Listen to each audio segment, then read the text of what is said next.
Define equalizer circuit. This is also very important one mark question. Okay, an equalizer circuit is defined as a network process to compensate the distortion occurred in signal at the time of signal processing. ఒక సిగ్నల్ని మనం process చేస్తున్నప్పుడు ఆ సిగ్నల్లో వచ్చేటువంటి distortion ఏదైతే ఉంటుందో ఆ డిస్టార్షన్ని మనము ఏం చేస్తాము అంటే కాంపన్సేట్ చేస్తాం అనమాట. అంటే ఆ డిస్టార్షన్ అంటే మీనింగ్ ఏంది, సింపుల్గా మనం చెప్పుకోవాలంటే ఏదైతే మనం సిగ్నల్ని ప్రాసెస్ చేస్తున్నా ఆ సిగ్నల్లో వచ్చినటువంటి లాసెస్ అనుకోవచ్చు.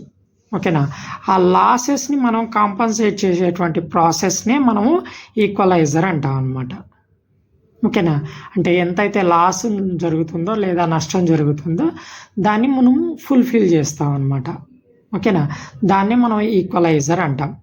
ఈ సింపుల్గా నేమ్ కూడా ఇండికేట్ చేస్తుంది కదా. ఈక్వలైజ్ చేయడం అంటే ఏంటి అంటే సమానం చేయడం అని.